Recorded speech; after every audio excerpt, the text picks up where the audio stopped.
Hello, and welcome back to Warhammer. Today I want to revisit the whole reproduction. So, 7 months ago I made the tank review on this tank and I kind of liked it, and it has its strengths and weaknesses. Now, why do I want to revisit this tank and why do I want it now?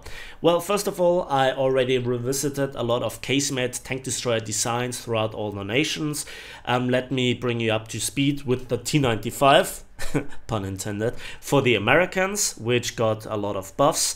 Then also the power creep Jagdtiger, which didn't get any buffs, and then also the magic object 268 for the Russians, the not so convincing tortoise for the British, and the very well-rounded, fantastically performing MX-50 for the French. So where does the whole reproduction stand? Well, it has definitely its own old school flavor, but it is at a battle rating of 7.0 with a performance that would rather fit at 6.7. But it's not really all that bad if you first look at it. So first of all, we have armor that is somewhere between a Ferdinand and a Jagdtiger in its raw thickness. So from 175 to 225 down to 120 millimeters with this Autobahns area here. Then we also have okayish side armor, rear armor, and the X-ray shows that the, well, lower glacis problem isn't that all that much of a problem because the transmission and the big engine with 1100 horsepower will absorb a lot of the shrapnels and IP shots to save you from this Napalmratte getting blown up from the front, but from the side it is very vulnerable. It almost feels like a Ferdinand in this respect, and of course if you take out 11 rounds from your overall capacity of 51 rounds, you're left with 40 rounds. That's way enough to get you through multiple battles, and your Napalmratte here doesn't get blown up. You can absorb a lot of damage. Again, if you want to see all the details, you just might want to revisit the tank review that I did 7 months ago. It also has a little brother, the whole prototype, at the same rank, but a full battle rating lower, that is weaker in terms of firepower, mobility, and survivability, protection, you know, name it, everything. It is weaker, but it fits the meta a bit better. But, you know, the mobility with nearly 17 horsepower per ton that lets you drive around comfortably at your top speed of 40 kilometers an hour, which is limited. You can go to places, as we'll see in the ridiculous gameplay that I'm about to show you. I think the tank has a lot of limitations. Let's have a look at the ammunition. You have a decently strong HE shell that you need because you don't have a secondary armament or heavy machine gun like the MX-50, like the Object 268 or like the T95, where I explicitly called it out being very useful. This tank doesn't have anything of it.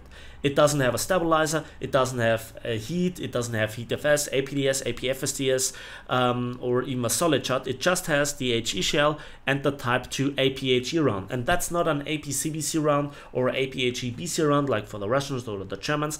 This is actually an APHE round. That means while we have a really nice muzzle velocity of 1000 meters per second and 200 grams of TNT equivalent filling with a nice fuse delay of fuse sensitivity of just 15 millimeters, the penetration is lower than that of the long 88 and it loses it dramatically. So at 2000 meters we're already down at around about 140 millimeters, and also it doesn't have any sort of capping to deal with angled armor. That means it's actually also not that strong versus angled armor. So it's very good for side shots, it's very good for cupola shots, and to deal massive damage in a big crew compartment.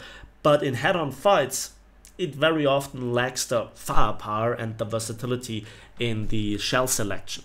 So pick your fights carefully, put yourself in a very strong situation, use your mobility, and the armor, well, it's there, but don't rely on it. Maybe against weak enemies, but be careful what you do because the reverse gear and the traverse speed are not the highest, but your forwards mobility is. So without further ado, let's hop into some gameplay. So the first battle is here on the Advance to the Rhine map, and it is a very comical scene. So I see here a target and the first shot goes out and I bounce sideways on the front turret of a T92 light tank. That is just ridiculous. So much for lightly angled armor. And also my shell cannot penetrate the side of a T-29 heavy tank. But I still go forwards and just push. This is very aggressive gameplay. Now if it works, it's very fantastic, but if it doesn't, you're always looking like an absolute fool. But watch this, I got penetrated by a heat shell here from a, well, Scorpion, and I actually can blab him with the second shot, but the shell doesn't do enough damage. And yeah, then this happens. I reload in time, pull the trigger, nothing happens, and then I get killed in return by the Scorpion, the M56. Next battle is of course on the abandoned factory map, and this map actually, well, kind of suits this tank a bit better because we have hard terrain and we have straightforward channels where you fight, but you also can flank. So abandoned factory is actually a nice map. The only downside to this map is that it got spammed out really often in the past, and still today you see it very often. So that kind of spoils the thumbs up point of this map, I'd say. It's actually a map that you can fight on at any given tier, from tier 1 to tier 6. And yeah, here I actually bypass A. And the usual thing is, why do I go the way that I go when I want to end up behind B anyways, and not just go straight through the middle? Well, the thing is, sometimes you can intercept enemy tanks that have the same idea. In this battle it was not to be. In a battle before I blew up an AMX-13 SS-11, and yeah, so I go in without fear, very aggressively. I'm looking around, situational awareness. Sometimes people do not expect you and they react slower than usual in the beginning stages of the battle, and now I want to just intercept the tanks that usually go into B. Those are very important kills early on. You deny them to get any sort of capture points while you get their kills, XP, silver lines, and eventually you might end up capping yourself. So this is why initially I do not usually go into caps but fight around the caps. So here is this M48 pattern and he goes in, and this is where I just push onwards. Usually there is always the danger that somebody points his gun into this well, driveway through the building, and then you end up with exposing your big large side armor. And I'm just observing, where is now the enemy? And there is an AMX-13 light tank again. So, oh, that's the first one in this battle. And I have all the time in the world to aim at him, and he wanted to ambush somebody, and to kill an ambusher is always nice. So the pattern here is still going, and so I decide to push. This is again very risky. Nobody guarantees you that somebody is coming around the building, and again you would expose your weak side armor, or rather weak side armor, but we get rewarded in this battle with another kill on our Tiger 2 with ease. So you can see the damage output is really great for side shots. And now we go into the capture zone. And with this entry into the capture zone, we actually flip now the ticket bleed. And so the enemy bleeds their tickets, but they will recapture B before we can capture C. But we still have A, and we have a lot of fighting going on around A. But I still want to cap, you know, for the spawn points, for the silver lines, the activity, the RP income, you name it. And we just wait. But you could see the mobility even up hills. You couldn't do this even close with a Ferdinand. So again, now I want to push into B. And well, that is now important. Again, the M48 pattern is going in first. He would be the primary target, and I also looked around if somebody is looking around the building.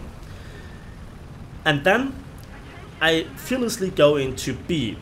The thing is, then I see the Leopard for a very short moment, and I pull the trigger, but actually my tank whiffs a little bit to the left, and I was right at the edge of the gun firing arc, so I missed this shot. So we are decapturing B, then this M48 Walker Bulldog gets blown up. I notice immediately where the tank is coming from. Of course, it's a T-44, and this is where it gets really comical because there is a second one. So I have to deal with this one, and now the weak reverse gear gets in, but I get saved here by a Centurion Mark 5 AVRE. Luckily he didn't really do any damage to me, and the T-44 bounced. He obviously doesn't have the right ammunition, or he hasn't unlocked the APCR yet. That could easily go through my hull, and I penetrate here the lower glacis, but I do no damage. The fuel tank seems to absorb it all, and the shell leaves the tank before it actually blows up. So I have here this fuel tank next to me as cover, and I want to get a better firing angle at the T-44, and I still hesitate to really go in. I have captured the point. This is my second capture point. Then I see the T-44, and again the shot goes wide. No stabilizer, and then the gun dipped a bit down. And now I'm kind of charging in fearlessly. I catch him unprepared, and we get a nice shot into his turret. And before I could reload, I get a kill assist by the T-92. And then look at that. Yeah, that's a Type 65, and we kill a lot of crew. And I'm not quite sure if I should aim now for the turret, so I shoot a second shot into the hull, and it deals no damage. It doesn't splash up, and I get my second kill assist. That was a bit frustrating. Then I see that the light tank got killed, and I move around. Let's see what it was. And it was a Leopard. He bounces, or he doesn't get a penetration, and I take out his gunner and his commander. He's down to 2 crew members, and I bully him right now. Now, before I can reload, yeah, I have to take this shot now, and it all vanishes in the gun breech and the gun barrel.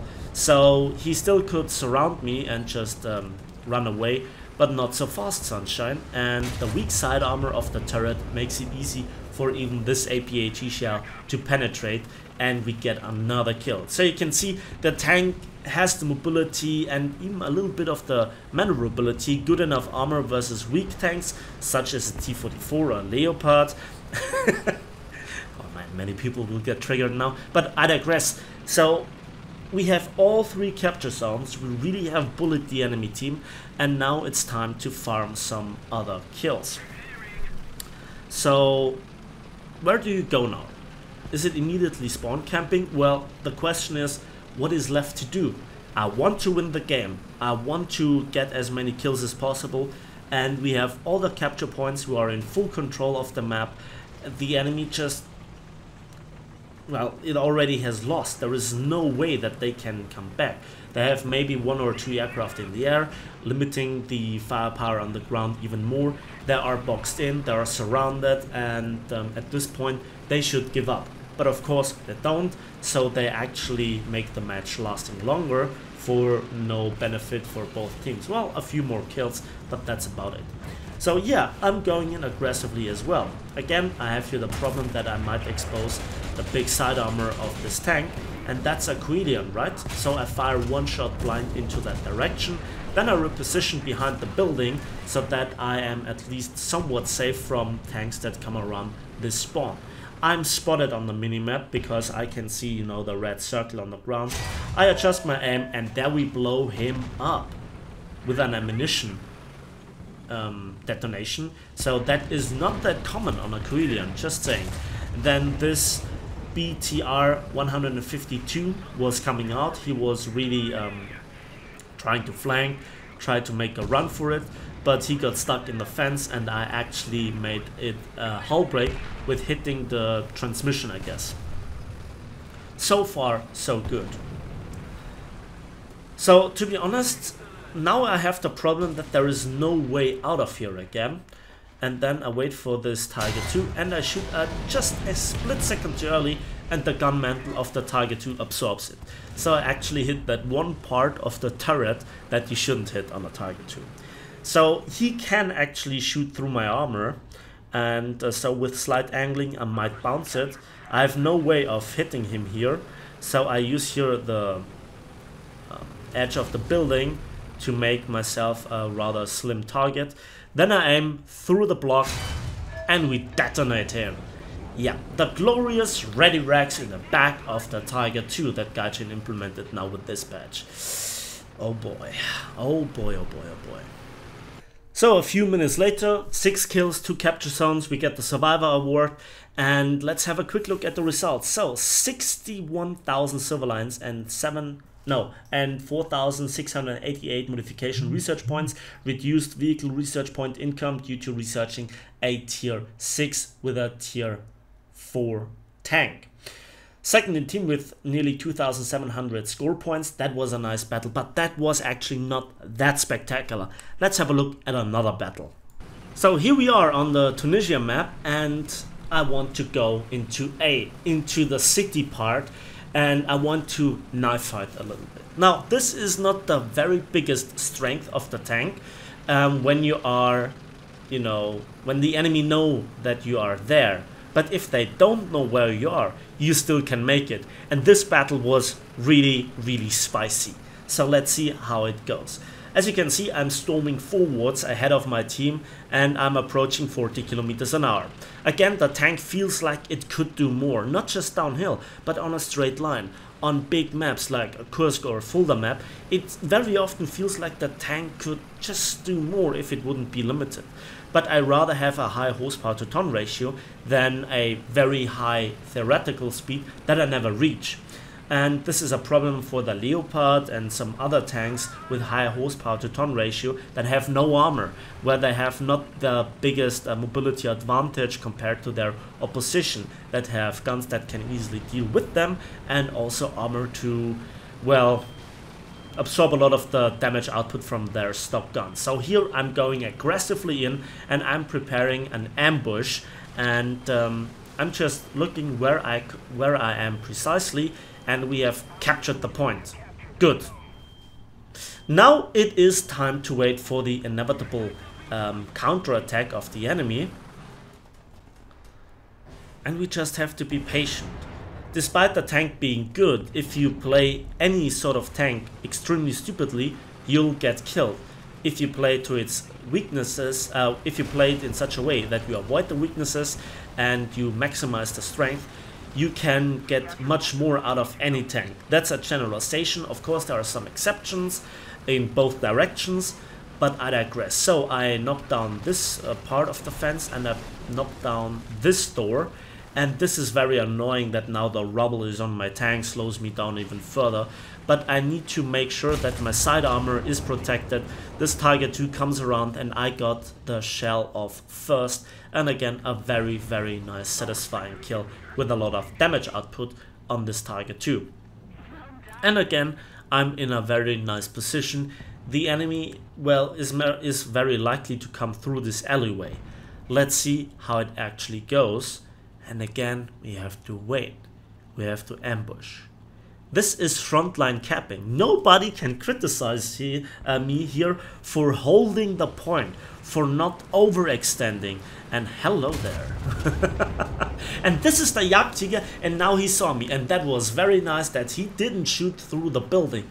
He could have done it. He could have done a lot of damage. If he goes frontally to hunt me down, there is little that I can do. And his gun is really dangerous for me. So what do we do if there is a tank destroyer that is just a little bit better compared to me, whereas I'm better against anything else in the majority of cases?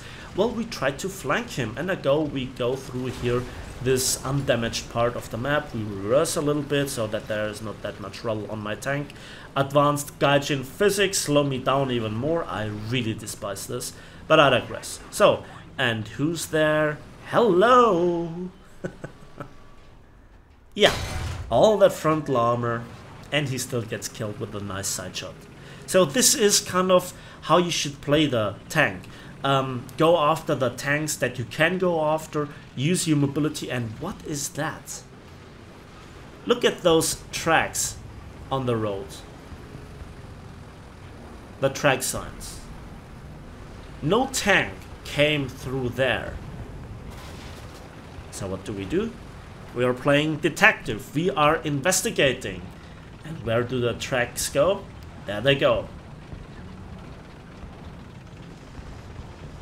Hello there.